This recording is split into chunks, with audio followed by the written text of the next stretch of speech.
De notre Seigneur Jésus, je salue aussi nos frères qui nous suivent en direct. On est de retour à notre enseignement qu'on avait commencé il y a cela 2 semaines maintenant. Le juste ce matin, ça n'a pas inversé encore. Est-ce que c'est bon? Le son. Ok. Ok, donc on poursuit. Pour ceux qui ne connaissent pas, hein, le juste, c'est le juste Clark Herman. Voilà. Ça fait maintenant la 3e semaine que nous travaillons sur un thème qui est les principes de base pour une croissance spirituelle et une foi constante. Voilà. Principe de base parce que pour ceux qui viennent de nous rejoindre, qui viennent de rejoindre l'église, qui sont nés de nouveau, c'est des principes qu'ils doivent connaître pour que leur foi grandisse et puis ils puissent demeurer dans la foi jusqu'au retour de notre Seigneur. Amen. Maintenant, pour ceux aussi qui sont déjà grands, ils ont besoin aussi de ces enseignements-là parce que en tant que des guides, des prédécesseurs, c'est sur la base de ces enseignements-là qu'ils vont pouvoir conduire le troupeau sur lequel ils sont établis. Mais n'empêche que c'est aussi l'occasion pour eux d'examiner les fondements de leur foi. Amen. Pour savoir si la foi est correcte ou bien n'est pas correcte. Amen. Ok. Donc, avant de commencer, on va d'abord prier. Donc, je vais demander aux responsables de l'aventure de confier le moment entre les mains du Seigneur. Donc, si on se dispose des justes. Amen. Les justes, nous allons faire une profession de foi. Prions. Éternel mon Dieu, nous te disons merci de ce que tu nous as aimés, de ce que tu as eu pitié de nous lorsque nous étions dans les ténèbres, lorsque nous voulions faire de l'adoration au démon, lorsque nous blasphémions ton nom, ton évangile, lorsque nous te défions en voulant respecter tes commandements pour être semblable à toi, lorsque nous violions tous tes commandements, tout au lieu de nous rejeter, tu nous as aimés, et tu as envoyé ton Fils Jésus-Christ qui a pris tous nos péchés, passés, présents et futurs, en se faisant baptiser au Judée par Jean-Baptiste. En versant son sang à la croix, il a payé le prix de tous ses péchés. Par sa résurrection, il a vaincu la mort et séjour de la mort et l'enfer. Par son ascension dans le ciel, il nous a donné le Saint-Esprit qui fait de nous aujourd'hui tes enfants. Merci Seigneur Jésus de ce que tu nous as rendu juste devant toi.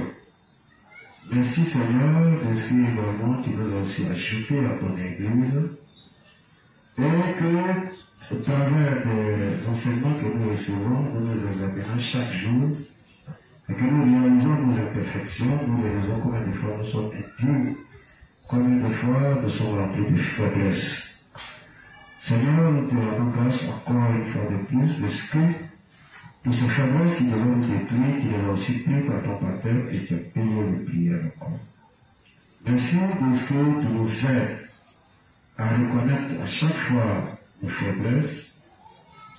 Merci de ce que tu nous donnes de nous appuyer sur toi afin de renoncer à nous en remplissant nos cœurs des choses spirituelles au nom de Jésus-Christ.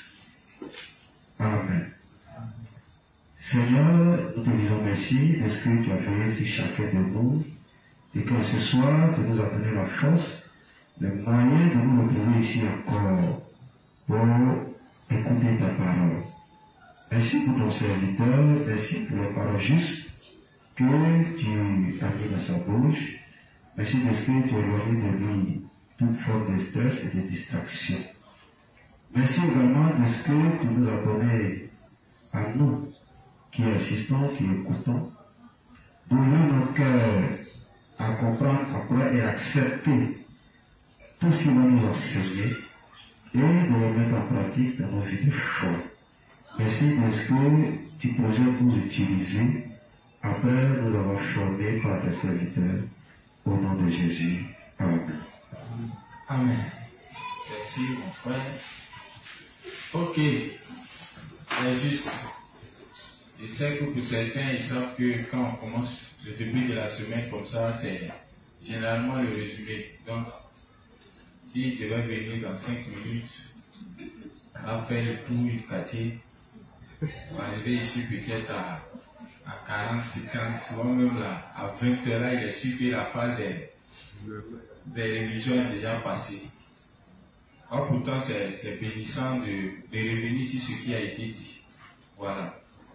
Je le dis pourquoi? Parce que ça permet déjà à ceux qui n'avaient pas compris un certain nombre de points d'être éclairés là-dessus. Et puis pour ceux aussi qui n'étaient pas là à cause peut-être de leurs occupations, ça leur permet aussi de se mettre à jour. Amen. Donc ne pensez pas que, comme je le sais, je vais vous épargner ça. Non. On va quand même faire le résumé. Mais c'est moi qui vais faire le résumé. Puis, vous allez compléter le reste. Ça va? Voilà. Donc ne vous inquiétez pas. Amen. Ok. Comme je le disais, ça fait la 3e semaine. Hormis la semaine des chants. Moi, particulièrement, ça fait 3 semaines que je travaille sur le nouveau thème, qui sont les principes de base pour une croissance spirituelle et une foi constante. Voilà. Et parlant de ces principes de base-là, on a traité un premier point. Voilà. Et ce premier point, c'était de savoir ce qu'est l'église de Dieu, n'est-ce pas? Voilà. On a donné aussi les raisons, non, pour lesquelles on devait savoir ce qu'est l'église de Dieu.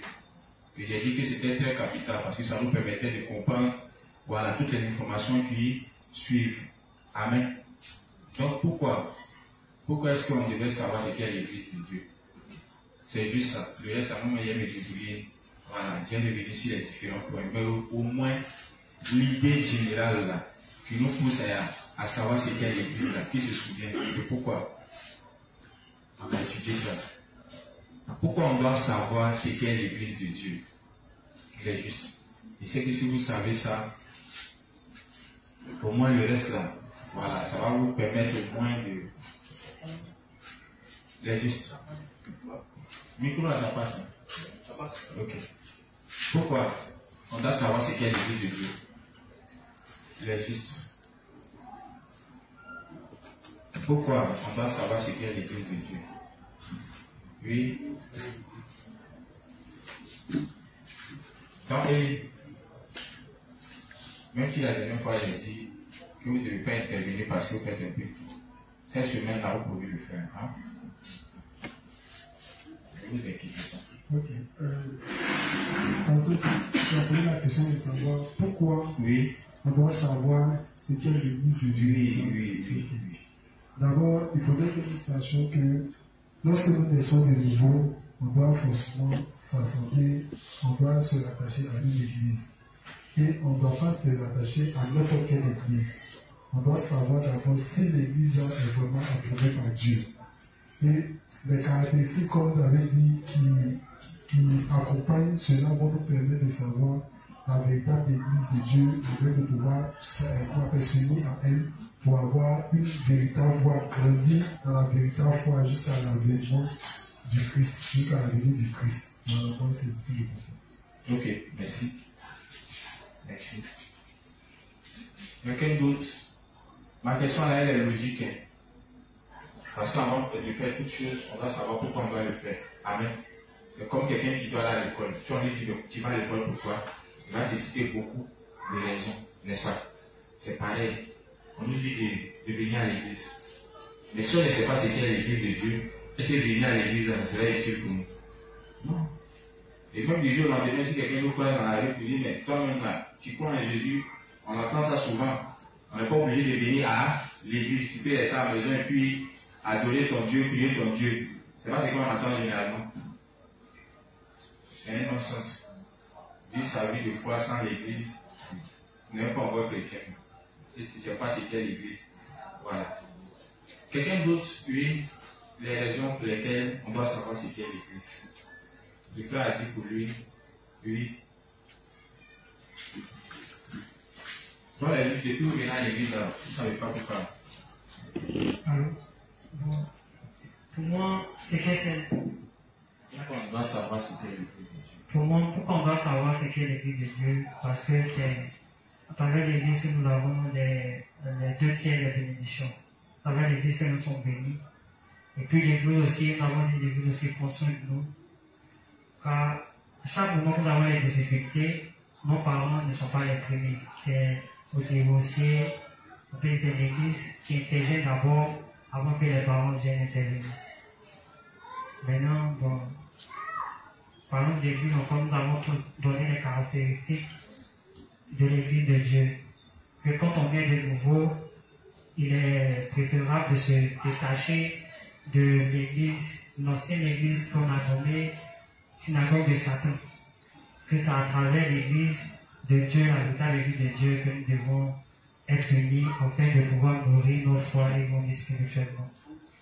Et aussi, en parlant de toutes ces personnes qui sont unies, toute personne qui n'est pas unie, que ce soit en son âge spirituel, que ce soit inspecteur ou qu'il soit révérend, ou soit qu'il soit un laïc, c'est vrai intéressant pour lui de s'unir à l'église de Dieu, car même le révérend m'a dit qu'en dehors de l'église, il ne fait rien de spirituel, que de charnel.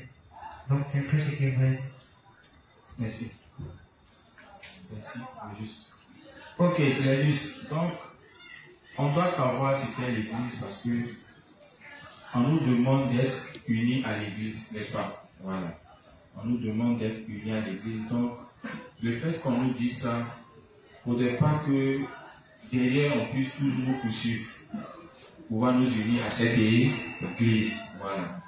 Si on sait ce qu'est l'église et ses caractéristiques, ça va que du moment où on a l'information sur ce qu'est l'église, c'est ce qui va nous pousser à faire quoi? À nous unir véritablement à elle. Sans oublier que, on sait une chose, c'est que l'église est beaucoup attaquée par le diable. Voilà. Donc, par moment, il y a des événements qui surviennent dans l'église, ce qui pousse certains à vouloir quitter l'église. Amen. Il y a d'autres même aussi qui vont jusqu'à même vouloir s'opposer à l'église, mais qu'on ne sent pas ce qu'est l'église de Dieu. Voilà. Je ne parle pas seulement des gens de l'extérieur. Voilà. Qui par moments s'opposent à l'église. Mais il y a aussi certains parmi nous qui sont à l'intérieur, qui ne connaissant pas ce qu'est l'église de Dieu. On a tendance à vouloir nous opposer à elle. On a tendance à penser que bon, comme c'est le pasteur Tado, c'est les inspecteurs, donc on peut faire de sorte que cette église-là disparaisse. Mais c'est mal connaître l'église de Dieu. Amen. Voilà. Sans oublier aussi que beaucoup de justes pensent que en dehors de l'église, ils peuvent obtenir ce qu'ils veulent. Amen. En parlant de l'église, on nous a expliqué aussi que c'est uniquement que par l'église que toutes les bénédictions nous sont accordées. Amen. Donc quand tu sais toutes ces choses, tu vois que s'éloigner de l'église, quitter l'église, tu comprends que ce n'est pas une bonne idée. Amen. C'est une pensée du diable. Amen. Donc en parlant de l'église, on a d'abord étudié les caractéristiques de cette église. Et en parlant des caractéristiques, on nous a dit qu'il y a 2 types d'églises. Voilà. Il y a ce que l'Apocalypse a appelé les synagogues de Satan, qui sont l'église des personnes qui ne sont pas nées de nouveau, n'est-ce pas? Voilà. Puisqu'on nous dit de savoir ce qu'est l'église, on doit savoir de quelle église il s'agit. Parce que dans le monde, il y a 2 types d'églises. La synagogue de Satan, et puis il y a quoi? Il y a la véritable église. Dans la synagogue de Satan, on dit le pasteur est comment? Il n'est pas né de nouveau, c'est un pécheur.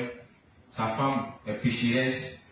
Les ministres, les pasteurs sont des pécheurs. Et toute l'assemblée même sont une association de pécheurs. Et je sais que chacun de nous est sorti de là-bas. Voilà. Donc, ce n'est pas une information qui est nouvelle. C'est là-bas on habitait avant, c'est là-bas on vivait avant. On faisait partie de cette église qui est la synagogue de Satan. Amen. Voilà. Et à côté de cela, il y a la véritable église, où tout le monde est né de nouveau. Le pasteur est né de nouveau. Qui d'autre est né de nouveau? Sa femme. Les ministres sont nés de nouveau. C'est ça, non? Voilà. Et puis toute l'assemblée est née de nouveau. Ça aussi, c'est vérifiable. Hein? Voilà. Parce que déjà, même dans les synagogues de Satan, quand il dit qu'il est juste, on connaît la réponse. Il n'y a pas de juste. Voilà. Pour certains, même, on dit, même si tu es juste, mais il ne faut pas dire ça, il ne faut pas proclamer. Voilà, c'est comme ton orgueil. C'est pas bon. Si tu es policier, donc tu ne dois pas dire que tu es policier. Il faut présenter ton identité. Mais c'est compréhensible parce que la Bible dit que c'est de l'abondance du cœur que la bouche est spirituelle. Si dans ton cœur tu n'es pas saint, comment tu peux affirmer ça? Tu ne peux pas affirmer. Amen. Voilà. Donc, en parlant de ce qu'est l'église, on comprend qu'il y a deux types d'églises. Synagogue de Satan, et puis quoi? La véritable église de Dieu. Amen. Mais les deux là, laquelle on doit étudier, c'est la véritable église. Amen. Certes, c'est une église où toute l'assemblée est sainte. Le pasteur est saint, sa femme est sainte, les ouvriers sont saints, l'assemblée est sainte. Mais il n'y a pas que cette information que nous devons savoir. Hormis de cela, le révérend aussi va donner d'autres informations, comme par exemple, on doit savoir que c'est uniquement que par l'Église que Dieu accorde ses bénédictions aux justes. Voilà. C'est uniquement que par l'Église. Les justes. Uniquement que par l'Église que Dieu nous accorde ses bénédictions. Mais comment ça se fait? Comment? Je suis en train de donner un résumé, donc vous pouvez aussi m'aider. Ou bien, j'ai dit déjà l'essentiel. Le reste là, c'est les ajouts pour faciliter la compréhension. L'information est là. C'est uniquement que par l'Église que Dieu nous accorde ses bénédictions. Mais ça se passe comment? Il faut donner du coup. Ça se passe comment? Ça fonctionne comment? Est-ce qu'il vient m'asseoir dans l'église en même temps les bénédictions qui possèdent ça tombe sur moi? Ou bien ça se passe comment? Oui? Pas les caméras. Oui. C'est lorsqu'on est élu que Dieu nous bénit. Voilà. Sinon, tout n'est pas élu, on se va dans le monde pour décéder. Ça n'est pas une bénédiction spirituelle. Donc, on doit participer à l'église. On fait des activités. Ok. Merci. Merci Jésus. Merci. Oui, quelqu'un d'autre? Quelqu'un d'autre? Oui, c'est comment ça fonctionne? Ok. Ici, nous savons que l'Église a un grand thème. Le grand thème de l'Église, c'est de faire de la Côte d'Ivoire un lieu public de l'évangile de l'eau de l'esprit. Oui. Donc, lorsque nous sommes nés de nouveau, nous quittons les synagogues de Satan, Oui. et on s'unit à la véritable Église de Dieu, Oui. où les principes, qu'on appelle, de base, nous serons enseignés, comme le révérend explique dans les 10 premiers livres, la fondamentale, les bases de l'évangile. Et lorsqu'on comprend maintenant les bases de l'évangile, on sera, participer aux activités de l'Église. Comme il peut y avoir l'entretien de l'Église, il peut y avoir des organisations d'évangélisation, et toutes ces activités, on participe. Donc, vraiment, dire tous les principes que le leader va mettre au devant de nous, d'abord nous croyons en ces principes et nous mettons en application, tout en n'oubliant pas la foi en l'évangile de l'eau et de l'esprit qui est la base. Maintenant, lorsqu'on met ces principes en application, Dieu sachant que, par exemple, nous avons besoin la double bénédiction, autrement dit, nous avons besoin des moyens matériels pour pouvoir soutenir son Église. Alors Dieu, voyant notre cœur, nous donne ces matériels, ces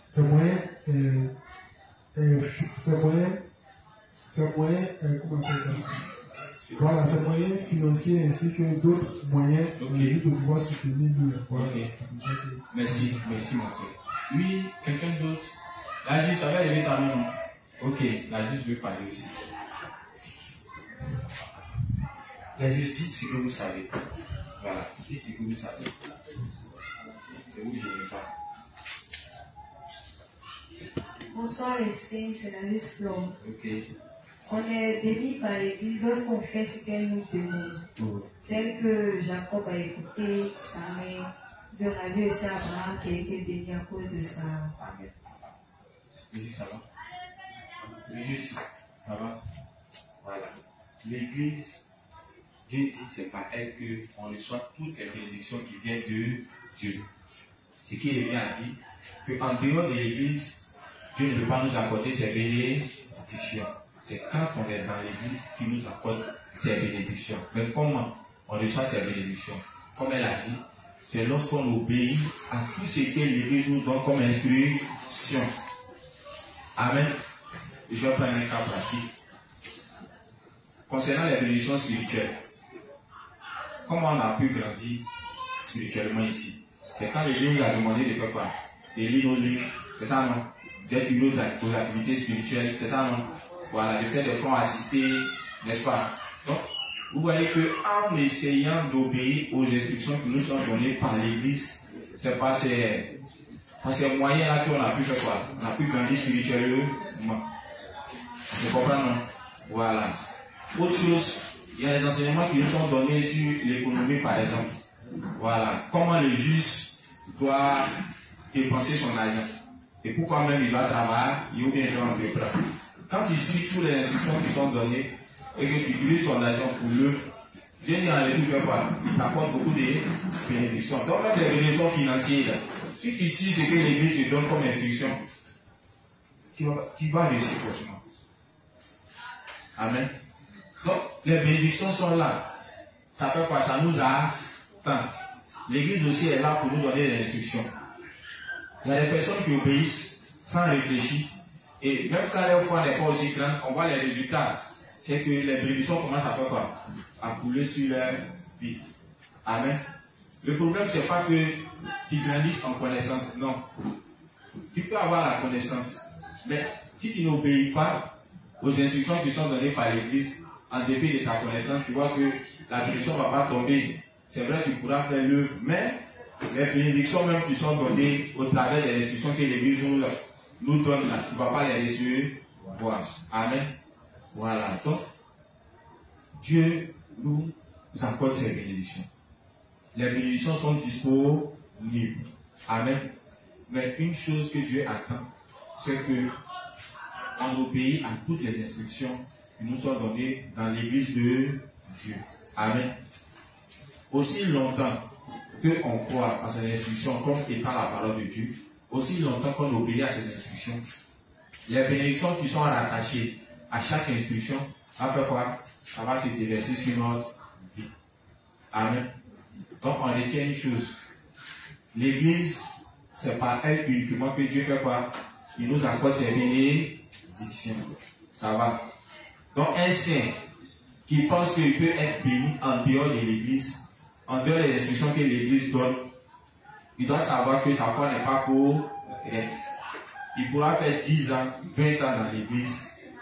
Il ne sera pas béni, non seulement spirituellement, matériellement et financièrement. Amen.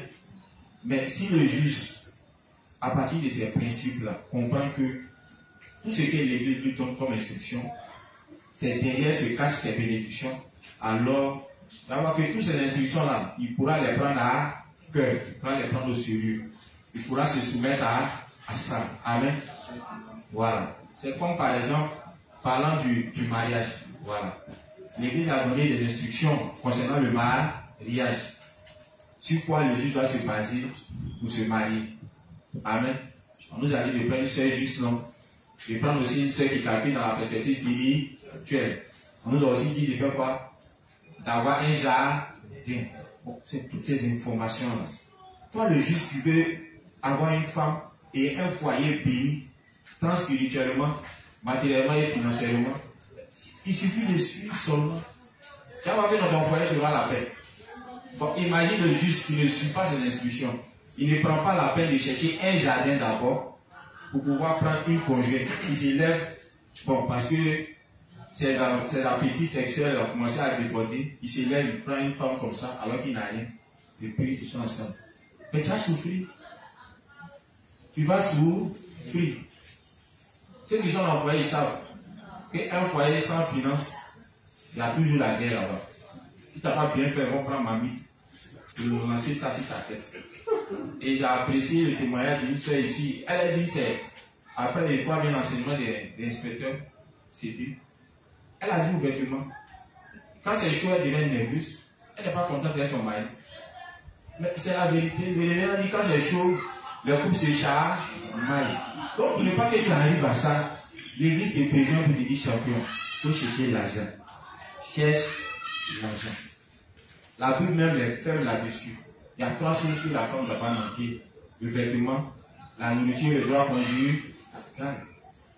Maintenant, toi, tu fais fi de tout ça. Tu ne regardes pas tout ça. Tu te dis non, tout ce que l'église dit là, tiens, ça là, ça peut retarder. Voilà, tes objectifs. Ok. Tu peux te mettre dedans. Et puis tu vas souffrir. Moi-même, ça ne va pas réussir. Amen. Mais quand tu suis, tu essaies de t'adapter aux instructions que l'église donne, il y a forcément des résultats positifs. Amen. Donc ça, c'est un cas j'ai pris. Mais c'est dans plusieurs domaines que l'église nous donne des instructions, que ce soit au niveau de notre participation à l'œuvre de Dieu, que ce soit au niveau de notre croissance spirituelle. L'église nous a toujours donné des conseils et des orientations. Ces conseils et ces orientations, on doit les prendre au sérieux. On doit se dire une chose, que c'est uniquement qu'au travers de ces instructions que Dieu va nous accorder ces bénédictions. Donc à partir du moment où le révérend nous a donné ces informations, quand on est assis ici, là, on doit attendre nos oreilles. Amen. Par moment même, on a des situations difficiles, on vient voir nos dévanciers pour essayer d'avoir conseil. Les dévanciers finissent de donner conseil, et puis le juge l'évalue pour voir la solution que le dévancier lui donne, et puis il met ça de côté, et puis il s'en va faire ce que lui-même il souhaite. Bon, un gars comme ça, est-ce qu'il peut être béni? Tu vois, par moment, il regarde le dévancier, il regarde peut-être son expérience dans la vie, et puis il décide seul. Il y a un principe que Coco avait lu une fois. Il dit par moment, quand on vient soumettre nos problèmes à nos dévanciers, Dieu voyant nos cœurs qui veut se soumettre à eux, fait quoi?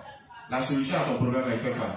Il met ça dans le cœur de qui? De ton dévancier. Et poussé par le Saint-Esprit, le dévancier va te donner des orientations. Amen. Si tu es obéissant à ça, tu vas voir que ton problème sera comment? Ça sera réglé. Amen. Mais si tu ignores ces instructions qu'il te donne alors que tu allais le voir pour demander conseil, puisqu'il a dit quand on a des problèmes, on ne doit pas considérer qui? Les ignorants, ceux qui sont immatures ou bien les pécheurs. On doit aller vers les prédécesseurs dans la foi. Amen. Donc, qu'un prédécesseur peut-être ne sache pas trop de choses en matière de business, ben, il peut te donner des instructions liées à l'économie qui vont te permettre de faire quoi? De réussir dans tes affaires. Parce qu'une chose est d'entreprendre, il faut connaître les principes de base en matière d'économie. Amen. Voilà. Donc, quelle activité que tu dois te mettre, comme le cours sur l'économie va te dire, par exemple, il ne faut pas faire des activités qui blessent ta conscience. Est-ce qu'il y a une juste grand job? Amen. Et pourquoi même un juge doit entrer? Donc, c'est toutes ces choses-là que tu dois savoir d'abord, avant de te lancer. Mais le dévancier, il peut te donner des orientations, même s'il n'a pas encore monté une entreprise. Mais le frère, quand il y a le dévancier, bon, quelqu'un peut-être qu'à cause de l'évangile pour le moment, il travaille des situations difficiles. Donc, quand le juge vient, il dit, bon, lui là, il n'a pas un esprit d'entrepreneuriat, il ne connaît rien d'entrepreneuriat, donc pourquoi aller demander conseil à ce qui concerne les activités financières? Si tu réfléchis comme ça, tu ne seras pas béni. C'est qu'il peut ne pas avoir de l'expérience en matière d'entrepreneuriat, mais il peut avoir la connaissance des principes qui vont te permettre de réussir dans ton entrepreneuriat. C'est ce que tu dois regarder. Donc, en suivant ces instructions, tu verras que tes activités vont prendre. Amen. Donc, Dieu bénit. Mais il bénit au travers de l'Église. Amen. Et on a dit comment ça fonctionne. On a dit c'est quand on obéit aux instructions qui nous sont données dans l'Église. Amen. Donc, si tu n'écoutes pas les instructions que l'Église te donne, sache que tu ne seras pas béni par Dieu. Amen. Ok. Donc, en poursuivant, on a vu aussi, toujours parlant de ce qu'est l'Église, on a dit que l'Église dont on parle, auquel on nous demande d'être unis, par qui nous sommes bénis, on dit cette Église-là, pour la reconnaître, tu dois savoir que c'est une Église qui prend soin de nous. Amen. Et on a expliqué, non, comment l'Église prend soin de nous. Ou bien, on a parlé de ça, non? Qui peut nous orienter là-dessus? Comment l'Église prend soin de nous? Les justes. Comment? On dit l'église, la véritable église, elle prend soin de nous. Comment elle prend soin de nous? On a expliqué. Comment l'église prend soin de nous, les justes? Depuis que vous êtes là, on imagine que l'église a pris soin de vous, non? Ou bien?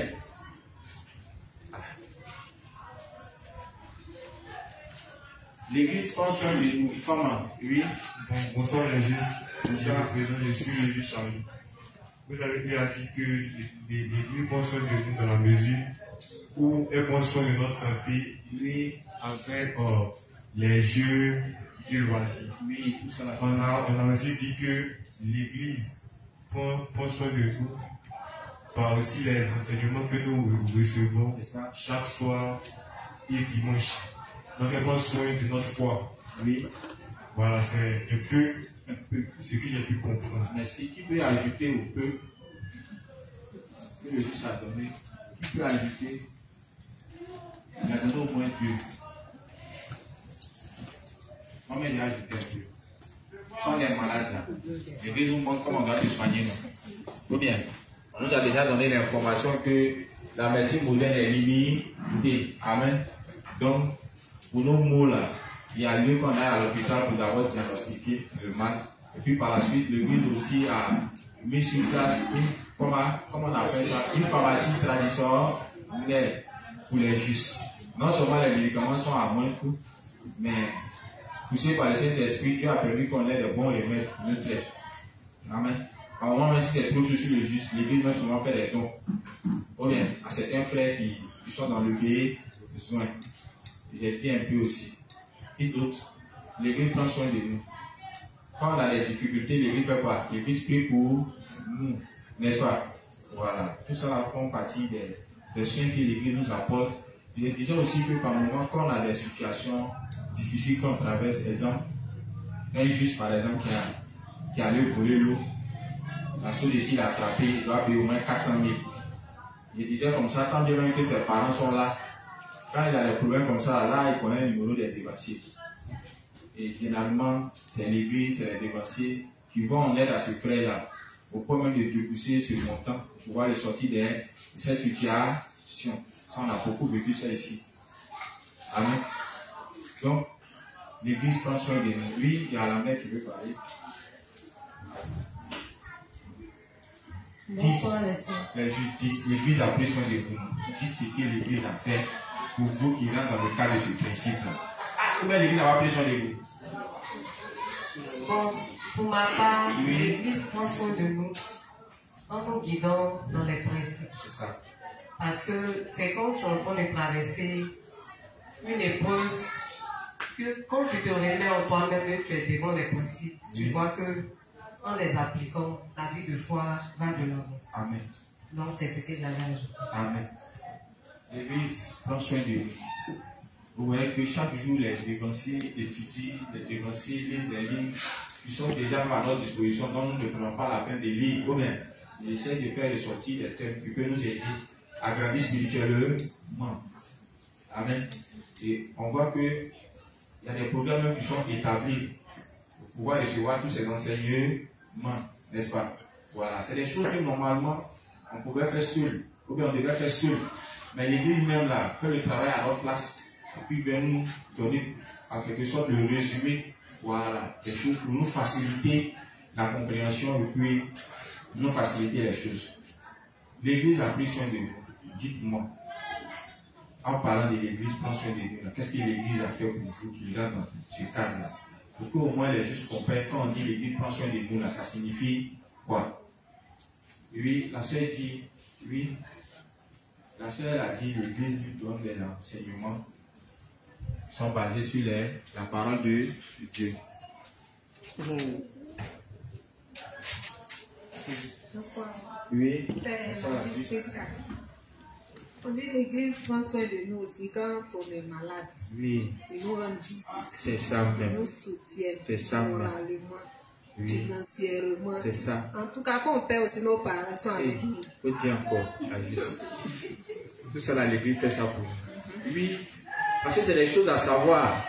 Voilà. Parce que du jour au lendemain, si peut-être Satan t'envoie les idées de vouloir quitter cette église, il faut savoir que tu es en train de perdre quelque chose de grand, hein, quelque chose de gros. Ou bien, voilà. L'église prend soin de nous, tellement soin de nous, à tel point que dans l'église ici, les prédécesseurs n'ont pas d'heure à laquelle on peut les appeler pour nos problèmes. Ou bien, mais déjà même là, pour les consultations, pour pouvoir rencontrer même les hommes de Dieu, c'est gratuit. Ou bien, on a vu ici, pour une consultation, on a vu le montant, 200 000 la facture. Voilà. Causer le pasteur déjà même là, c'est jeton. Puis, pour t'entretenir avec les hommes de Dieu qui sont dans les églises du monde, il faut d'abord mettre un quota à côté parce qu'il s'appuie sur un pasteur de la rue qui dit on ne vient pas rendre visite la main vide. Voilà. On ne peut pas voir le prophète les mains vides. Quand tu as venu le voir, il va finir par parler à lui, puis bon, il ne rien en retour. Comme j'ai dit, et c'est peur en même temps sur le terrain. Ça avant, ils attendaient la reconnaissance des armes, mais maintenant, ils ont compris que les armes là, sont très avares. Donc ils se payent sur le terrain en même temps. Voilà. Or, dans l'église, ce n'est pas le cas. Déjà, même quand un saint traverse des moments difficiles, le dévancier est tellement préoccupé par ça.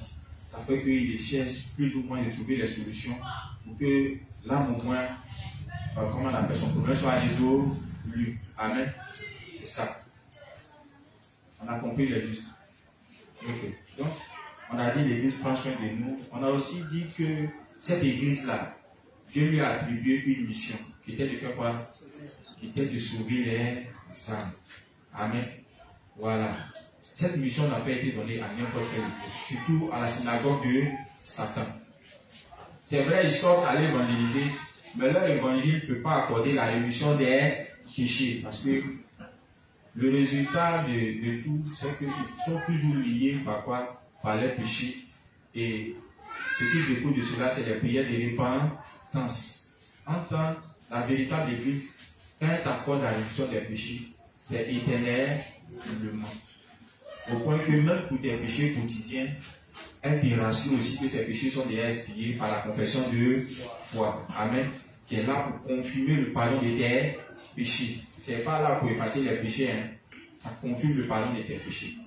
Tout ce que tu as à faire, c'est reconnaître, c'est confesser. Et croire que ces péchés ont été déjà effacés. Amen.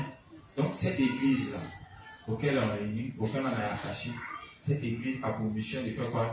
D'accorder la rémission des péchés. Quant à la mission que Jésus accorde à ses disciples, c'était de faire quoi? Aller partout, faire des nations ses disciples. On leur accorde quoi? La rémission des péchés. Donc quand on regarde l'église d'avant, comment on appelle, de nos ancêtres dans la foi, on voit qu'elle n'est pas différente de l'église que nous fréquentons, n'est-ce pas? Voilà. Donc ce qui revient à dire qu'on est au bon endroit, n'est-ce pas? Voilà. L'église ici, c'est son but. Et tous ceux qui rejoignent l'église, ils doivent savoir que le but de cette église, c'est d'annoncer la rémission des péchés. Ça va.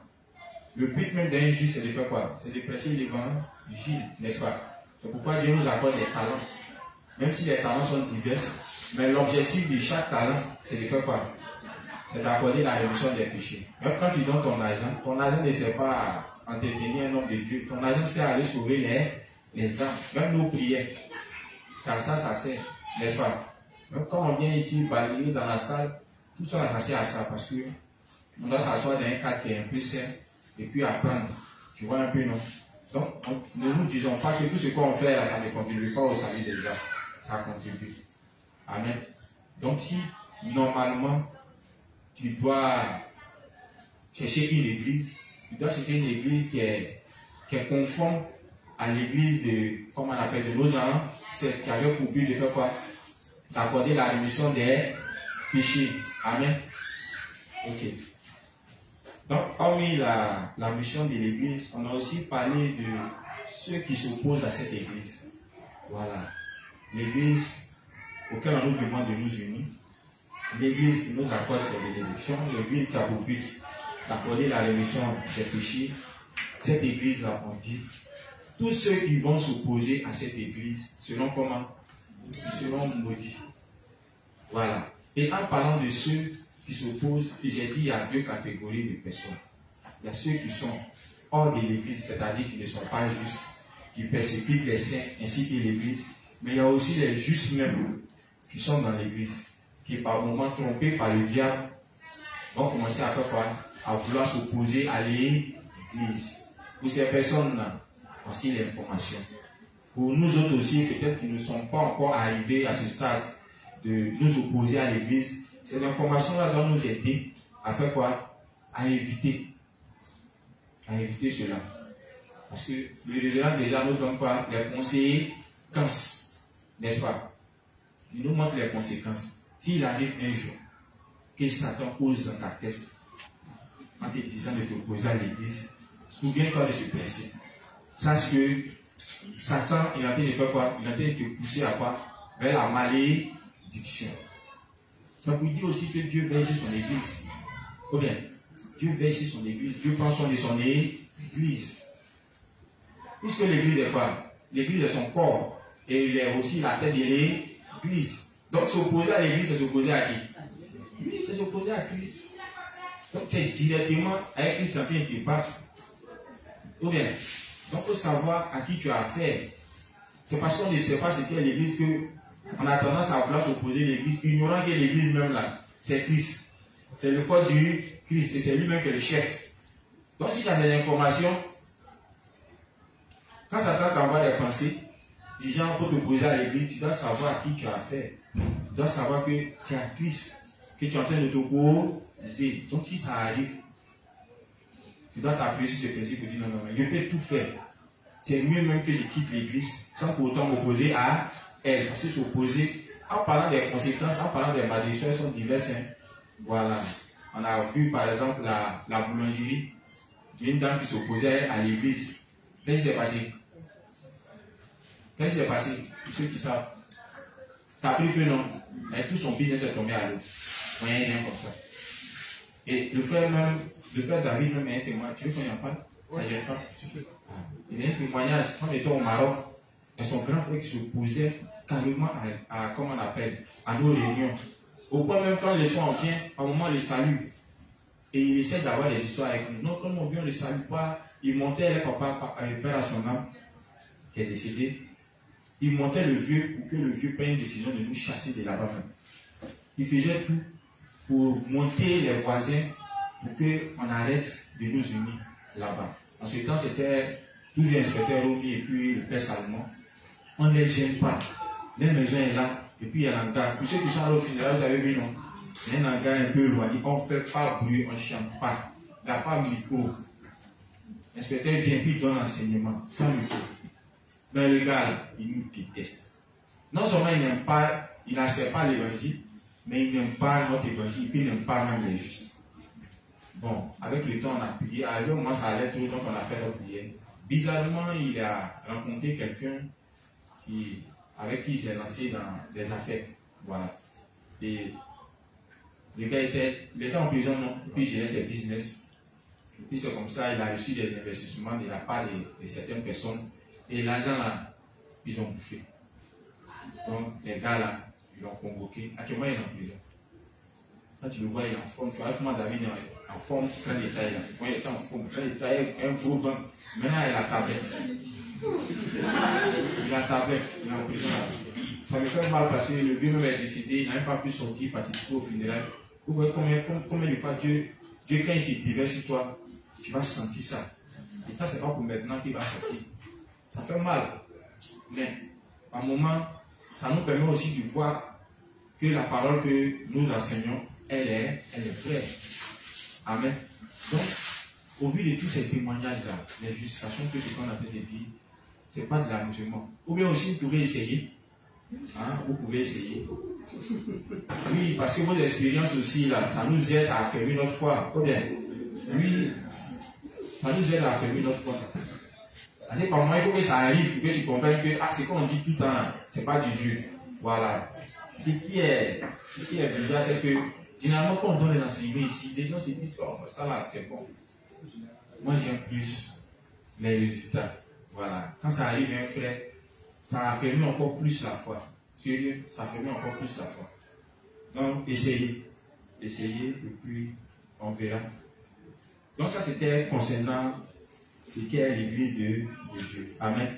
Donc on a vu ces différents points, non? L'église prend soin de nous, l'église a pour mission de faire quoi? De sauver les âmes.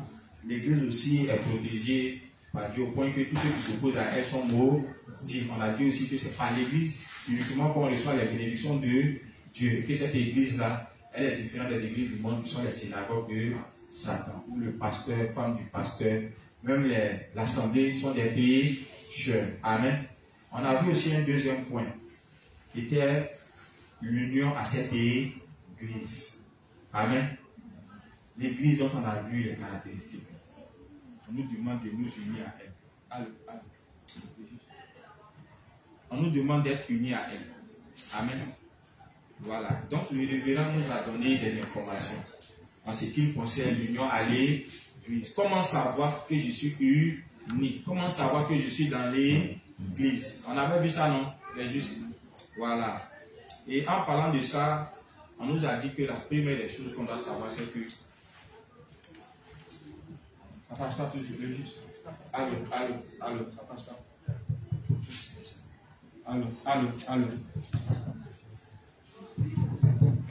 Allô. Ok, ça va. On nous a parlé de l'union à l'église, c'est ça, non? Voilà.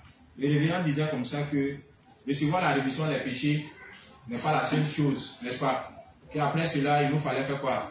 Nous unir à l'église. Il a pris l'histoire de l'aveugle-né. Voilà. Après être né de nouveau, il était persécuté par son église. C'est ça, non? Voilà. Pour dire que quand on est de nouveau, il est difficile pour nous de continuer de fréquenter notre ancienne communauté. À moins que, bon, l'évangile qu'on a reçu, on n'essaie pas de partager ça auprès de nous. N'est-ce pas? Mais du moment où tu as reçu la rémission des péchés et que, bouillonnant dans ton cœur, tu essaies d'annoncer ça aux frères de ton ancienne communauté, si ce n'est pas le cas, ils ne vont pas te persécuter. Mais si réellement c'est le cas que tu as vraiment cru, or bizarrement, quand tu crois, quand l'évangile est vraiment descendu dans ton cœur, tu bouillonnes de partager cela autour de toi. Amen. Mais quand ce n'est pas encore clair, ça fait que tu reçois, mais bon, cette flamme-là, voilà, cette flamme-là, tu ne la ressens pas encore dans ton cœur. Donc le révérend dit avant même qu'on nous chasse de notre ancienne communauté, on doit savoir que après être né de nouveau, il nous faut quitter notre ancienne communauté pour nous unir à la véritable église. Amen. Voilà. Maintenant, en parlant, toujours en continuant, on a dit qu'une personne qui est née de nouveau ne peut pas vivre seule et garder sa foi en dehors de l'église. Pourquoi? Sur la base d'une mauvaise compréhension de la parole qui dit qu'on n'a pas besoin d'être enseigné, que le Saint-Esprit même nous enseigne. Donc certains ont utilisé ce verset pour dire qu'ils n'ont pas besoin de venir à l'église. Eux, ils peuvent rester à la maison, lire les livres. C'est ça, non? Voilà, et puis suivre les enseignements. C'est pas bon. C'est Satan qui est en train de nous tromper. On a besoin d'être présent physiquement à l'église et à toutes les activités. Donc un saint qui pense que en dehors de l'église, sa foi peut demeurer, c'est faux. Un dévancier aussi doit savoir que s'il est établi sur les âmes, s'il ne voit pas une âme, il doit s'inquiéter. Parce qu'une âme qui n'est pas dans l'église, cette âme-là ne survivra pas. Cette âme-là ne pourra pas garder la foi. Amen, les justes. Donc pour nous-mêmes qui sommes nés de nouveau, on doit savoir que si on n'est pas unis à l'église, la foi en l'évangile de l'eau et de l'esprit qu'on a reçu, il nous permet d'être justes, d'être saints, d'être sans péché. On ne pourra pas la conserver jusqu'au retour du Seigneur. Tôt ou tard, cette foi va faire quoi? Elle va disparaître. Amen. Parce que la foi elle-même, elle a besoin d'être entretenue. Amen. Elle a besoin d'être entretenue par la parole de Dieu. Et cette parole-là, elle ne se trouve nulle part que dans l'église. Amen. C'est pour ne pas qu'on soit hors de l'église. C'est pour ne pas qu'on reste éloigné de l'église que Dieu a voulu que cette parole-là soit trouvée seulement dans l'église pour que tous ceux qui s'uniront à elle feront quoi? Elles vont survivre. Elles pourront entretenir leur foi. Donc, que tu sois homme de Dieu, que tu sois un leader, que tu sois un ouvrier, que tu sois un ministre, que tu sois même un saint, tu ne peux pas vivre seul ta vie de foi en dehors de l'église. Et vous-même, vous faites la remarque, à chaque fois, tant même qu'on est là, mais nos dévanciers aussi sont là. Amen. Ils sont toujours assis. qui participent aussi aux différentes réunions, tout comme nous. Amen. C'est devenu un mode de vie pour eux. Mais ce qui les a poussés aujourd'hui à cela, c'est parce qu'ils sont conscients que tout comme nous là, ils ont aussi besoin de l'Église.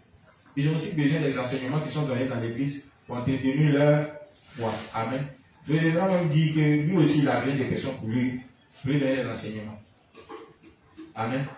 Donc il n'y a pas que lui ceux qui prêchent. Avant aussi il y a rien qui prêche, puis lui là s'il écoute. Amen. Donc on a tous besoin de l'Église. Beaucoup de saints aujourd'hui, on ne les voit pas dans l'Église. Ça doit nous inquiéter. Connaissant maintenant ce principe, il nous dit qu'en dehors de l'Église, on ne peut pas vivre notre vie de foi, seulement pour nous de faire leur expiation. Mais juste, faisons l'expiation de nos frères et ceux que nous ne voyons pas. Parce que si on remarque que ça a mis du temps maintenant qu'ils ne viennent pas à l'Église, on doit savoir que la mort spirituelle est vive. On doit savoir qu'ils ne sont pas loin de quitter l'évangile de l'eau et de l'esprit. Amen. Donc, pour ce faire, on doit aussi prier pour eux. On doit aussi nous souvenir que nous-mêmes, là, on a toujours besoin de l'Église. Jusqu'à ce qu'on meure.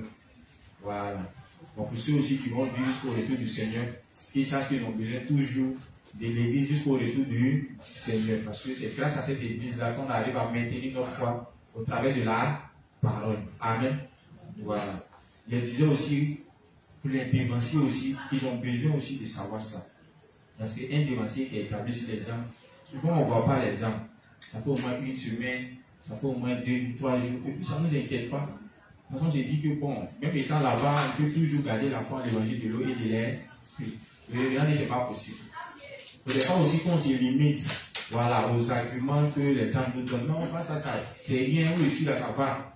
Voilà. Un enfant là, c'est un enfant, c'est ce qui va l'arriver demain. Il est ignorant. Lui s'est dit que bon, même s'il ne vient pas à l'église, ça fait des mois que un temps dans la semaine arrive à lire au moins une page, ça peut l'aider, ça ne peut pas t'aider. Parce qu'une fois qu'il ne grandit pas, il finit par faire quoi? Il finit par mourir.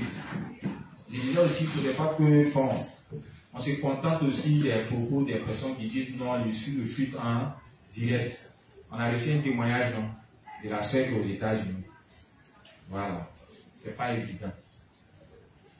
Vous voyez que eux-mêmes qui sont là-bas, c'est difficile. À plus forte raison, nous autres là. Amen. Voilà. Certes, on a mis ces différentes plateformes pour aider nos frères qui sont un peu loin. Voilà. Mais ils ont aussi besoin de l'église. C'est parce que les conditions ne sont pas remplies qu'ils sont obligés de faire avec. Mais nous autres là, qui sommes à côté ici, ils ont l'effort d'être présents dans l'église. Ne mettons pas trop de temps à rester hors de l'église, surtout hors de nos activités spirituelles. C'est grâce à tous ces éléments-là que notre foi est entretenue, que notre foi grandit, que nous pouvons avoir une foi faible jusqu'au retour du Seigneur. Amen. Ok. On a aussi parlé de la condition pour pouvoir entrer dans l'église. On a dit qu'il fallait faire quoi? Reconnaître toute la parole qui est prêchée comme étant la parole de Dieu. C'est à cette condition-là qu'on rentre dans l'église de Dieu. Amen. Le révérend a dit que être présent ici, physiquement, ne suffit pas à nous faire entrer dans l'église. Tu es là physiquement, mais tu n'es pas encore dans l'église parce que tu ne reconnais pas toute la parole qui est prêchée dans cette église comme étant la parole de Dieu. Donc, pour pouvoir entrer dans cette église, il nous faut reconnaître toutes les paroles qui sont prêchées dans cette église comme étant la parole de Dieu. Amen. C'est à cette condition-là qu'on rentre dans l'église. Et puis, il a donné les conséquences de ne pas entrer, c'est-à-dire de ne pas reconnaître toutes les paroles qui sont prêchées ici comme étant la parole de Dieu. Mais ces personnes qui ne le font pas là, ils finissent par faire quoi? Par quitter. Et même la présence ici, là, ça va cesser. Amen. Donc, pour pouvoir entrer dans l'église, pour pouvoir demeurer même dans cette église physiquement, il y a lieu pour nous de reconnaître tout ce qui est donné ici comme enseignement, comme étant la parole de Dieu. Les principes sont la parole de Dieu. Les paroles qui sont enseignées dans la Bible sont la parole de Dieu. Amen. Même les instructions qui nous sont données par nos prédécesseurs, c'est aussi la parole de Dieu. Amen. À un moment même poussé par le Saint-Esprit, il y a Paul qui disait que ce n'est pas le Seigneur, mais c'est lui-même qui le dit, puisqu'il a animé du Saint-Esprit. Que ceux qui ne sont pas mariés, c'est mieux n'ont qu'à laisser célibataire. C'est pas ce qu'il a dit. Cette parole-là, c'est la parole de Dieu, mais pas la parole de Dieu. Il a le Saint-Esprit. Mais est-ce qu'il dit là, il a tort? Il a expliqué que ceux qui seront mariés, ils auront beaucoup de tribulations. Ou bien? Maintenant, il pose la question à ceux qui sont mariés. Est-ce qu'il n'y a pas de tribulation? Il y a beaucoup de tribulations. Là, c'est qui dit la vérité. Mais est-ce que le bateau aussi, c'est pas facile? C'est pas facile. Marier, c'est chaud, on ne laisse pas. Ou bien juste. Voilà. Ok, toujours, il a aussi parlé concernant l'union à l'église. Il a parlé des gens qui viennent les dimanches uniquement. Et que juste après le culte, quand on dit Amen net, il ne prend pas la peine de fraterniser avec les frères et sœurs et il retourne à la maison. Il dit la conséquence, c'est quoi ici? La conséquence, c'est personne-là. Ils vont finir par quitter l'église. Voilà. Donc, il demandait à chaque juste qui a rejoint l'église de faire quoi? De chercher à fraterniser avec les saints, avec les serviteurs. Maintenant, en parlant de fraterniser là, on avait dit quoi là-dessus? C'était quoi? Fraterniser, c'est quoi? Fraterniser. Il faut donner le mot. Si on ne comprend pas le mot fraterniser, on voit que voilà. On dit finissent plus net, dès qu'on dit Amen, il prend sa route, il s'en va. Donc, il nous conseille de faire quoi? De fraterniser avec les saints. Ce qui va nous aider. Il n'y a pas quelqu'un qui veut essayer les justes? Non, je ne veux pas. Non, il faut les laisser. Il y a les justes. Fraterniser les justes. On dit quelqu'un qui vient à l'église, dès que le culte finit, on dit Amen net, lui s'en va à la maison. Maintenant, le révérend nous dit que ceux qui font ça là, ils ne vont pas rester longtemps dans l'église, ils finiront par quitter l'église. Donc, il nous demande de fraterniser. Oui. Bonsoir, pasteur. Bonsoir. Juste ok. Fraterniser avec les frères, c'est prendre de nos nouvelles, échanger. C'est ça. Voilà. Amen. Donc, on va parler avec nos responsables, on va parler avec nos frères et sœurs, c'est ça, non? Voilà. On échange. Un petit gars par mais tout ça là, c'est la fraternité. Voilà. Par moment, un frère peut être là et puis t'invite, les frères, venez, on va s'attraper quelque part, on va manger un peu quelque chose. C'est bon. Par moment aussi, quand on a nos petits bobos, on essaie de parler avec les responsables, n'est-ce pas? Quand on voit par exemple, il y a des sorties détentes sur Banco ou bien au yacht, normalement le juge aussi doit participer. Ou bien, voilà, c'est tout ça là qui nous amène à fraterniser. Et ici, j'ai apprécié un programme qui est le programme de foot. Ça continue toujours, non? Vraiment, il y a longtemps qu'il faut ballon. C'est jeudi, non? Voilà. Les jeudis, là, les inspecteurs s'attrapent ici. Tu vois les pêcheurs là. Mais les fois où il était là, franchement, les sports là, c'est un peu défaillant pour les justes. Mais comme tout commence dans l'imperfection et s'achève dans la perfection, peut-être bientôt les sports vont changer. Donc tout ça là, ça nous permet de parler, d'échanger. Voilà, c'est tout ça là qui nous maintient dans l'église. Amen. Il faut qu'on ait les liens les uns et les autres. De sorte à ce que quand tu ne vois pas, tu sens que tu n'es pas là. Voilà. Au moins les frères peuvent dire, ah mais deux jours, on ne voit pas tel frère, attends l'appeler, puis on l'appelle. Et jusqu'où aussi, vous savez qu'il y a des gens, et même les gens timides, ils aiment être dans leur côté. Donc vous au moins, vous fraternisez facilement là. Allez vers eux. Taquinez-les un peu pour qu'ils puissent sortir de leur coquille. Amen. Maintenant pour les responsables aussi, concernant ce principe, vous devez savoir que vous devez utiliser une méthode qui puisse amener les frères et sœurs à fraterniser. Et j'avais donné mon cas. On finit l'enseignement, tout le monde au Gabatron, tout le monde met dans l'assiette, et puis on mange tous. Voilà un peu, non? Voilà, c'est dans ça les autres. Il y a des gens, ils ont un talent, ils ont un don. Je ne sais pas si les pauvres là, c'est comment, mais c'est des géants. C'est lui quand il fait ça. Ça a lui toujours un don pour venir à quitter. Donc quand il prend ça pour pas t'amuser. Vous voyez un peu, non? Mais tout ça là, quand on mange comme ça tâche, on rit, et puis bon, ça crée des liens forts. Amen. Et quand ce n'est pas le cas, bon, on ne peut pas être dans la même maison, et puis un frère ici, on ne se parle pas. Une maison qu'on imaginer, on ne se parle pas. Enfant parle pas, papa parle pas, enfant. Il n'y a pas posé, chacun dans son coin. Bon, est-ce que c'est une famille comme ça là? Tu vois, c'est pas une bonne famille. Entends, nous aujourd'hui on a l'église parce qu'on a quitté vite la famille. Mais souvent quand il vient dans certaines familles, souvent il y a des petites palabres entre frères et sœurs C'est l'ambiance, c'est intéressant, ça manque. Est-ce que c'est ça? Où tu as un frère qui ennuie, voilà, fait des choses et puis bon, partez vous plaît chez maman, voilà, maman aussi elle crie là-bas, les neveux, les petits-enfants, ça casse les choses ici. C'est tout ça là qui crée les liens forts. Voilà, par moment tu n'as pas envie de voir ton frère, mais le jour de dire la manger, c'est là, c'est le moment là de manque. Ou bien, voilà, actuellement même ma famille en vacances, en temps il y a 2 jours là, il disait qu'il régressait, que non, ils sont en lui et toi pas, mais ils sont partis la mettre décédés. Il me manque déjà. La démo qui cassait tout à la maison, je ne la vois pas. Quand il rentre maintenant, la maison est vide comme ça. Vous voyez que c'est tout ça en fait. Donc, il ne faut pas qu'on regarde à, comment on appelle, aux erreurs que les uns et les autres commettent à notre égard. Mais derrière ça, on doit rechercher les liens. Plus même ton frère te fait des choses mauvaises que tu pourrais, tout ça là, ça renforce les liens. Ou bien, voilà. Donc, on a dit ça. Donc, conséquence, c'est que si on vient dans l'église, on doit cesser d'être un autre point. Voilà. Si tu n'es pas trop, un peu, tu peux commencer à saluer tel frère. Tu regardes dans l'assemblée, s'il y a un frère peut-être qui est comme toi, généralement ceux qui ne parlent pas trop là, quand les deux s'attardent comme ça, il y a posé tout ça. Oui, ils s'entendent plus facilement. Voilà. Donc, regarde quelqu'un qui te ressemble là, et puis il essaie de t'approcher. Comme lui aussi, il ne parle pas beaucoup. Quand vous êtes assis, vous allez changer pour un premier temps. Un mot, après ça va venir. Voilà. Les gens aussi, eux là, ils ont causerie à dans la bouche.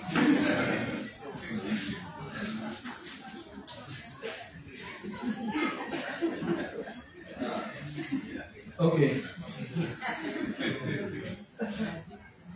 En continuant, parlant toujours de l'union, il a aussi dit ça. Il a aussi dit que être uni à l'église, c'est accepter toutes les décisions qui sont prises dans l'église, tout ce que l'église considère comme exact. On doit faire quoi? On doit l'accepter. Amen. On doit l'accepter que toutes les décisions qui sont prises dans l'église, si réellement tu es uni à l'église, tu dis que tu es uni, que ça te plaise, que ça ne te plaise pas, tu dois faire quoi?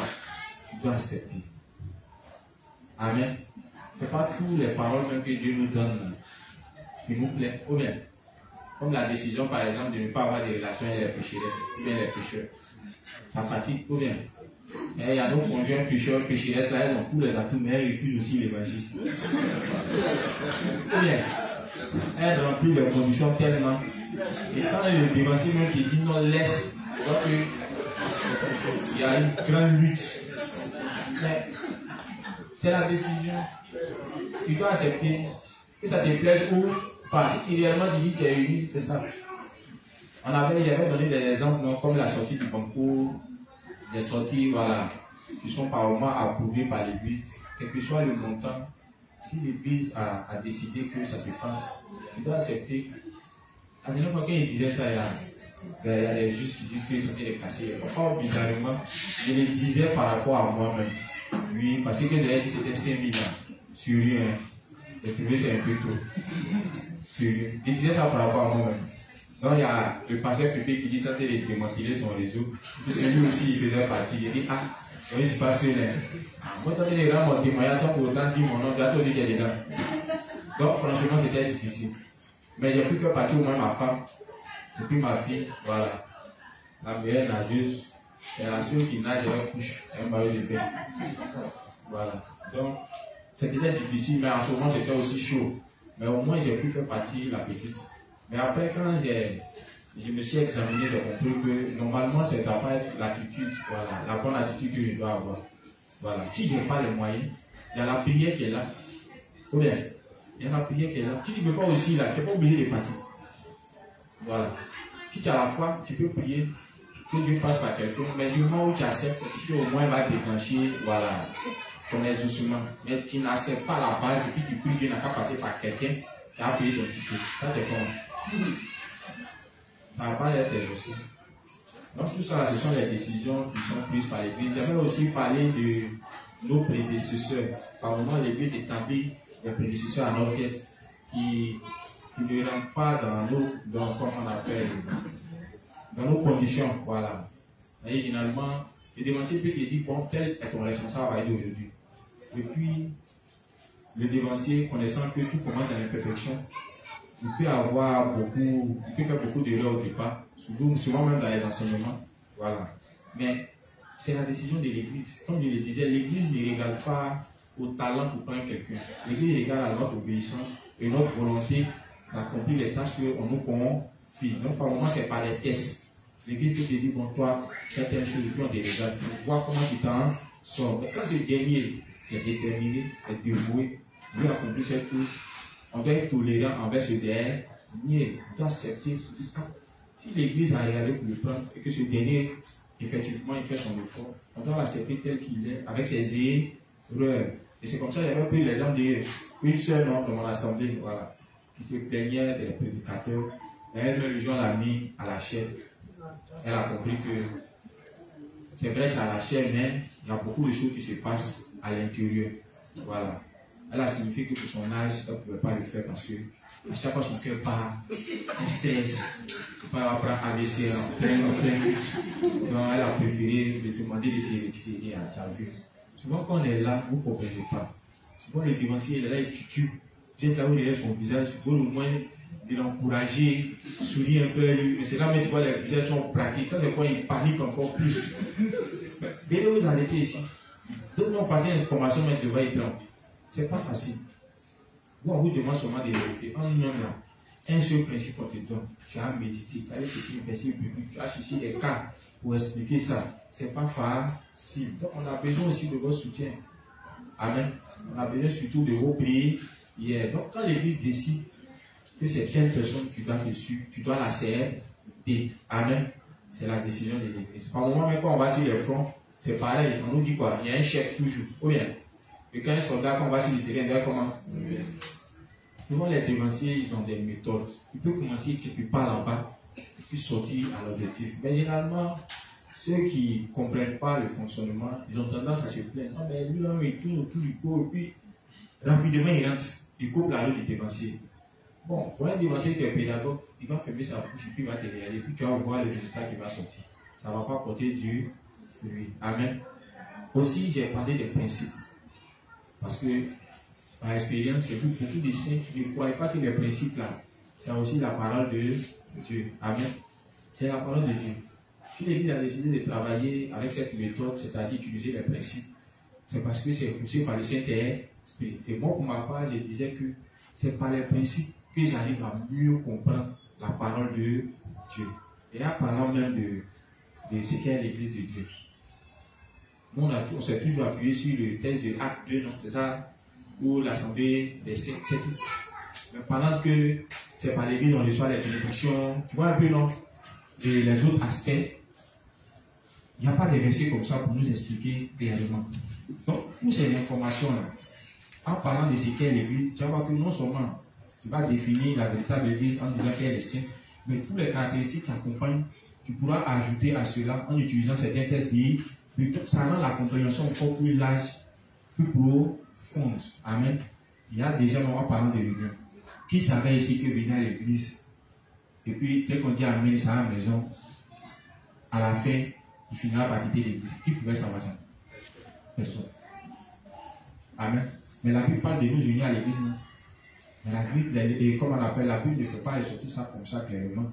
Non, je crois bien qu'il y a un texte d'Hébreu.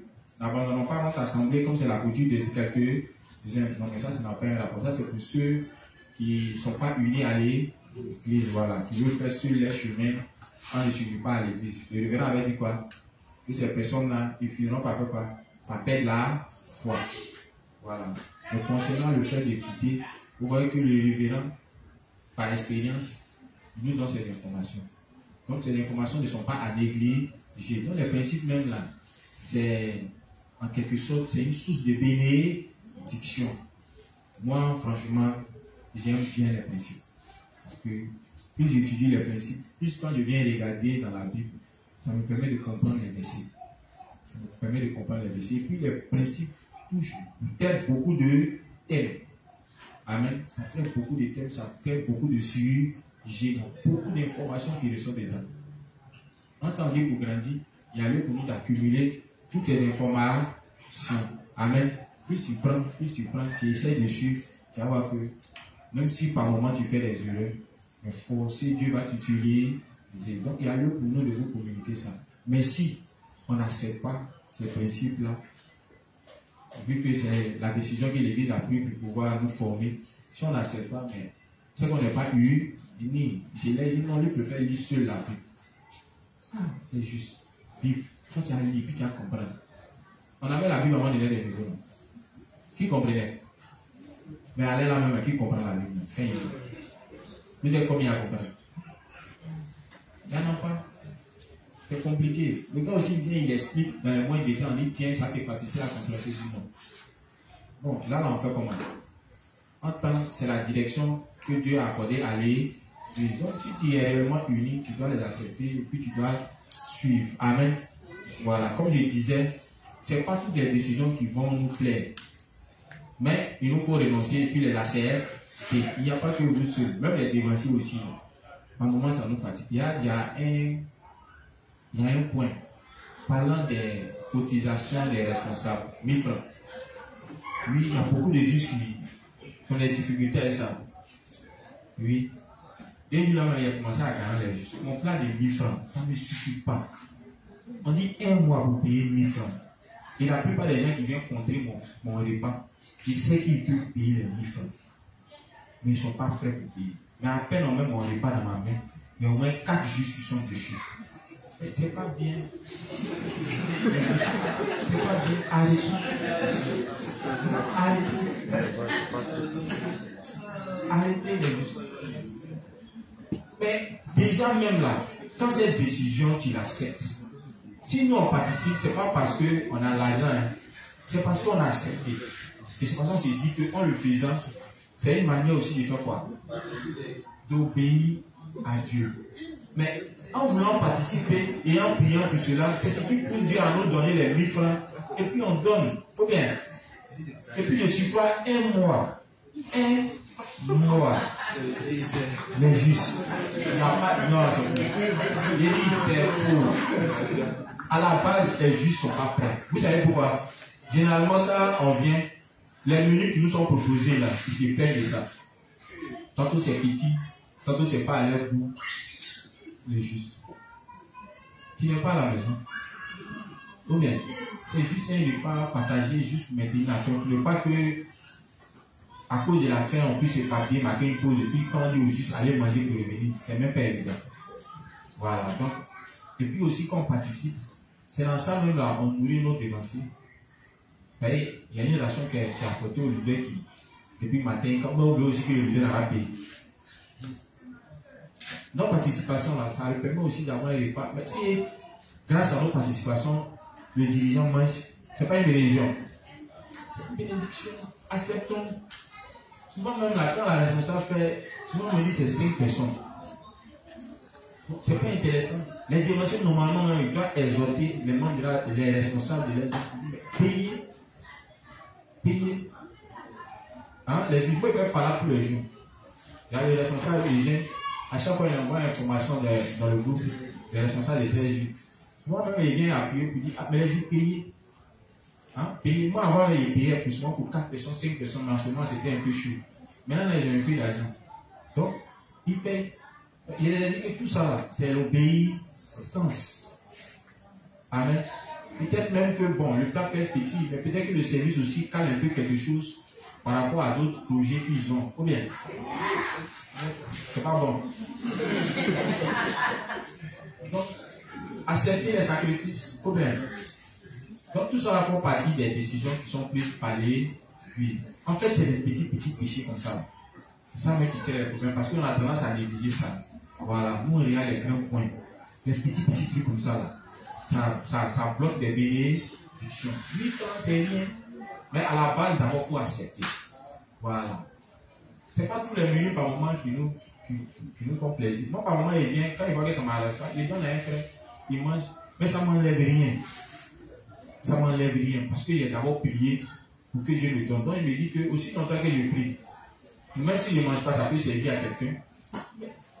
Au moins, j'ai fait quelque chose de bon. Ou bien, nous, comme à la base, même, on refuse ça même. On n'accepte pas.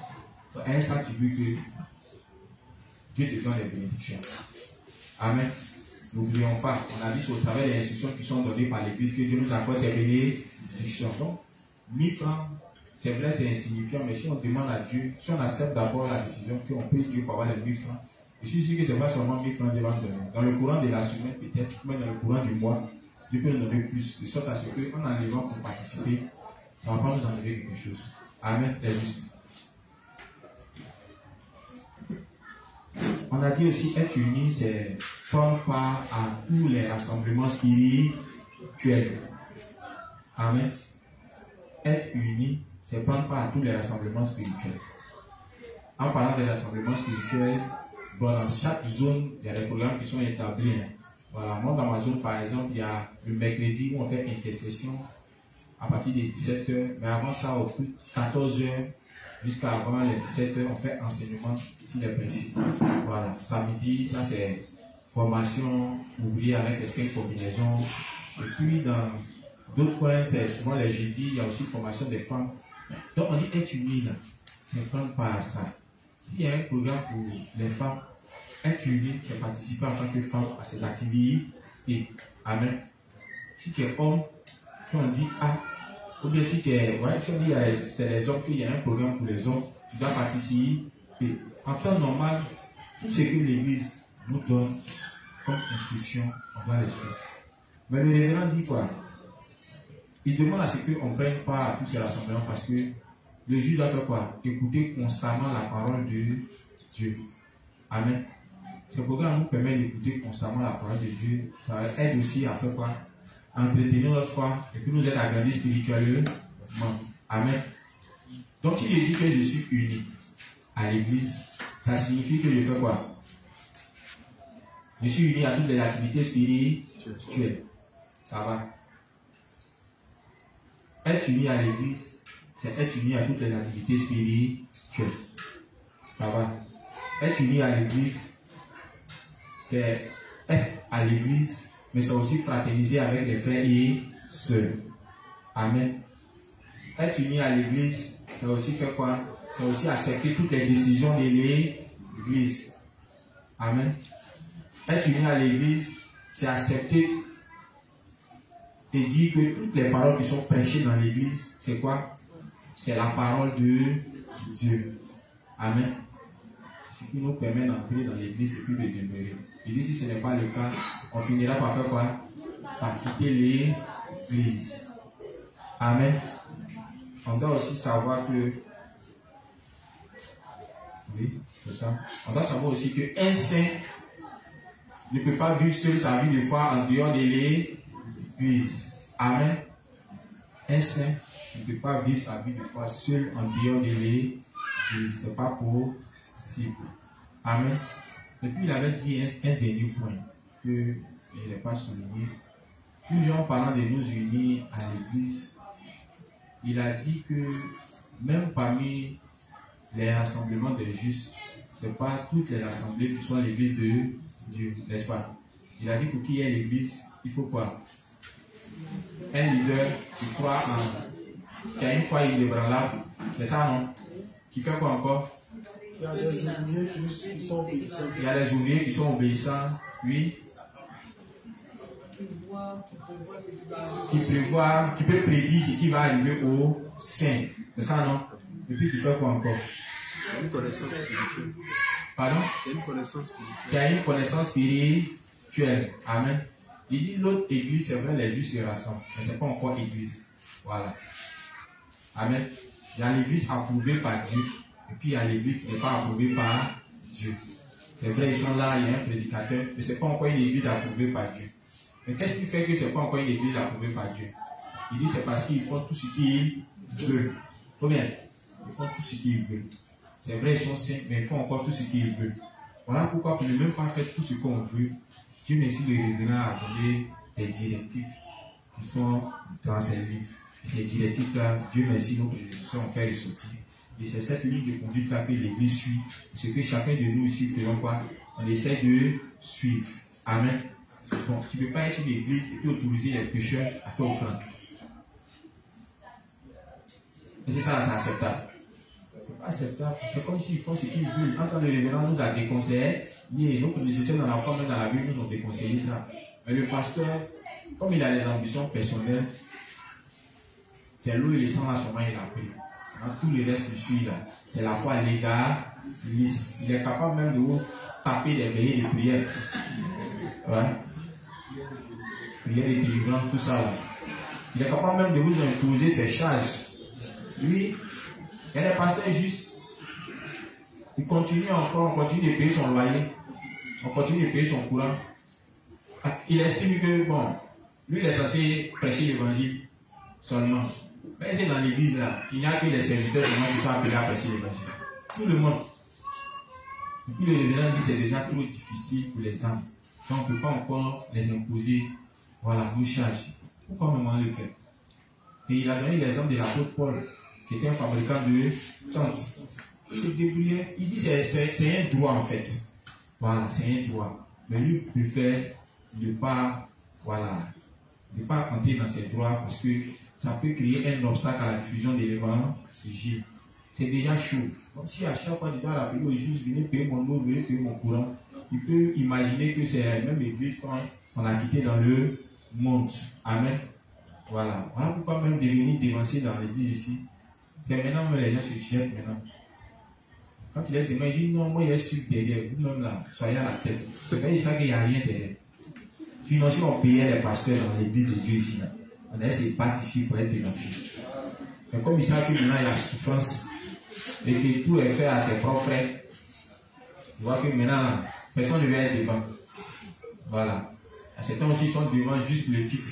Ils disent qu'on est la paix Resco. Mais les tâches qui sont liées au Resco là, ils ne sont pas prêts.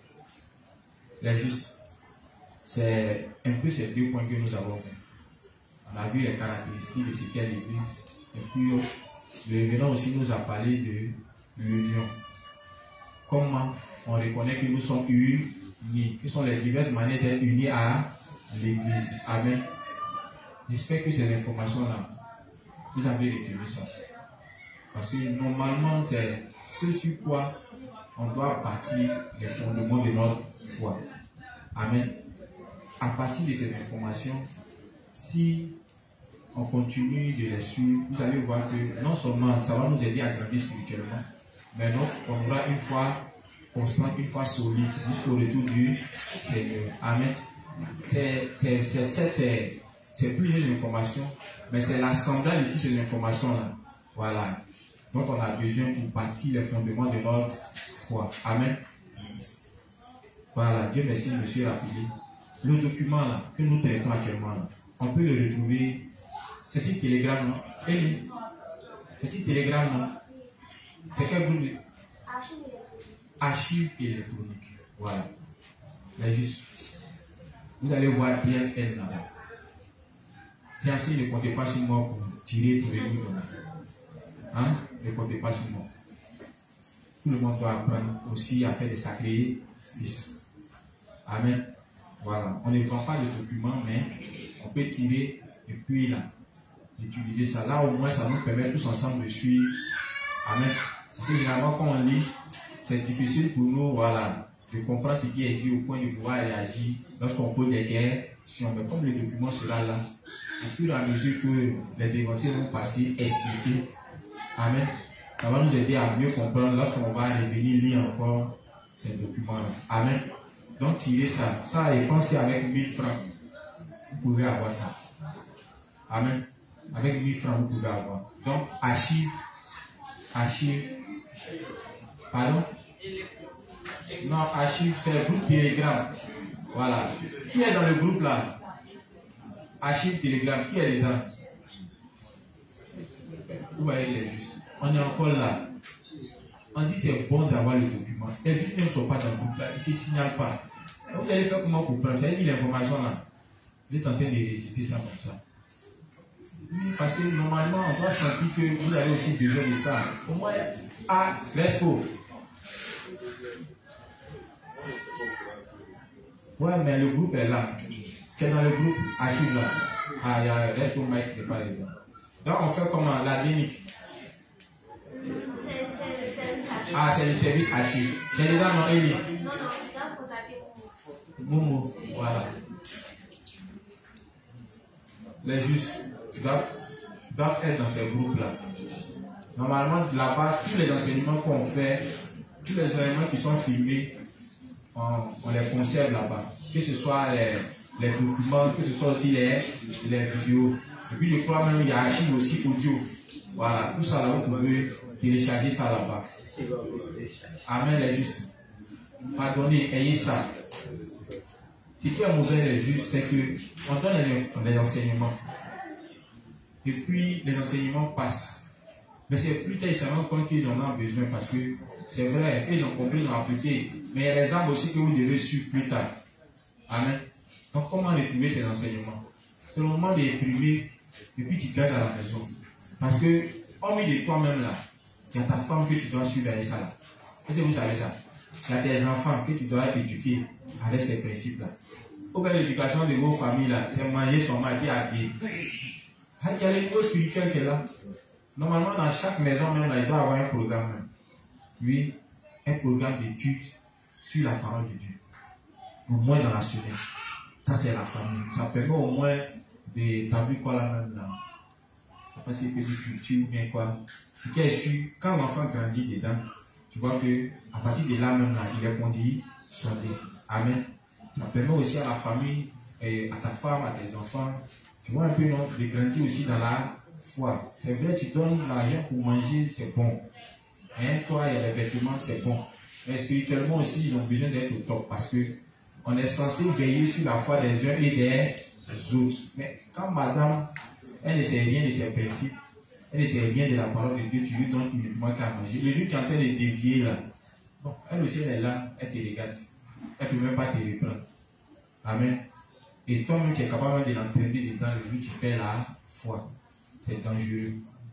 Dans le temps normal, si on aspire à grandir, on doit aussi amener nos familles à aspirer à grandir spirituellement. On doit grandir ensemble. C'est en cela qu'on peut veiller les uns sur les autres. Amen. Ok, donc on télécharge ça, on imprime, on garde à la maison. Chaque enseignement qui vient, même le coup si Satan, qui a ça? Qui a ça? Que ce soit les lettres, que ce soit un ouvrage papier, qui a ça? Mais le juste, c'est dangereux. Est-ce que vous savez ça? C'est pas Satan au combat. C'est Satan au combat. Normalement, donc ça veut dire que les justes là, on ne rumine pas. On ne rumine pas. Quand c'est comme ça là, on va grandir spirituellement comment? Un instant, on est pressé pour manger l'âme de Dieu. Dieu ne peut pas donner son argent à n'importe qui, à quelqu'un qui ne cherche pas à grandir. C'est plus on grandit, c'est là que Dieu nous accorde des bénédictions. Parce que les bénédictions qu'il nous accorde là, étant grand, les volontés de Dieu qu'on veut accomplir là, si ça nécessite des moyens, c'est cela que Dieu nous donne. Mais on ne cherche même pas à bosser, grandir. On veut rester toujours des nains spirituels. Mais toujours en train de prier, Seigneur, exauce ma prière, voici mon projet. Ton dossier là, je l'ai rejeté. Ça a duré même. La priorité, c'est la croissance spirituelle. Donc, tout ce que l'Église donne, on ne doit pas jeter. Ce qui fait la différence entre vous et les dévanciers, c'est que le dévancier là, c'est précieux pour lui. Donc, quand il y a une information qui tombe comme ça, il tire rapidement. Et puis, s'assoit à la maison, il étudie, il remet. Quand il a des incompréhensions, il va vers son dévancier. Ce qui fait qu'il apprend plus, il grandit plus par rapport à nous. Et nous-mêmes là, on ne pense pas comme ça. On essaie juste d'être présent. Et puis, même quand on ne comprend pas, on est là. On n'a qu'à dire seulement qu'on est présent. Ça ne suffit pas, les justes. On doit s'inquiéter de notre sens. Amen. L'Église déjà fait beaucoup d'efforts pour rassembler les enseignements, pour nous aider à grandir. Parce qu'on sait une chose. L'Église ne va pas te donner l'argent. L'Église n'impose pas les mains ici pour te délivrer de quelconque maladie. L'Église te donne la plus grande richesse, c'est la connaissance. Parce qu'il te reste cette connaissance-là. Toi-même là, tu peux sortir de toute situation. Et ça, je dis toujours merci à l'Église parce que il n'y a pas que l'argent. Ce qu'ils m'ont donné là, c'est plus que l'argent. Grâce à ça, aujourd'hui, j'arrive à me sortir de toutes les situations. Amen. C'est grâce à la foi. Donc, n'attendez pas autre chose. Ce que l'Église est en train de vous donner, c'est des bénédictions. C'est ça les vraies bénédictions. Ça, là, elle demeure éternelle. Et partout où tu t'en vas, dans n'importe quelle situation tu te trouves, c'est avec cette foi que tu peux régler chaque problème. Voilà pourquoi Jésus dit, si tu as une foi qui est comme un grain de sénévé, si tu dis à cette montagne, déplace-toi, elle fera quoi? Toi-même, tu n'as même pas foi. On essaie aussi de t'aider à avoir foi, toi aussi tu t'aides pas. Les filles là, on peut faire quoi? Hein? Renonçons à nous. Amen. Donc, sur ce, il est déjà 21h. Demain, on va attaquer un nouveau point. Puisqu'on parle de l'union à l'église, on va savoir les avantages qui sont liés à cette union. Et par la suite, on va voir aussi les inconvénients. Amen. J'ai voulu revenir d'abord sur ce qu'on a dit parce que c'est qu'on oublie tous. Voilà, à cause de nos quotidiens. Donc, il y a lieu de revenir et puis essayer d'avancer. Donc, demain, on va attaquer les avantages de l'union à l'église au sein et au serviteur. Qu'est-ce qu'on gagne là-dedans? C'est ce qu'on va étudier. Amen. De sorte à ce que, en pensant à nous unir à l'église, on sache sur quoi on s'appuie avant de nous unir. Et qu'est-ce qu'on gagne là-dedans? Amen. C'est parce qu'on sait qu'en allant à l'école, on peut devenir quelqu'un. Pourquoi à 4 élèves, on monte dans le bus, même quand c'est coincé, on accepte de faire des sacrifices. C'est parce qu'on sait ce qu'on gagne. Donc c'est pareil, on nous dit d'être unis. C'est vrai, on nous a expliqué les diverses manières de nous unir. Donc on doit savoir ce qu'on gagne là-dedans. Amen. Si on sait ce qu'on gagne, peut-être que ça va nous pousser à faire des sacrifices.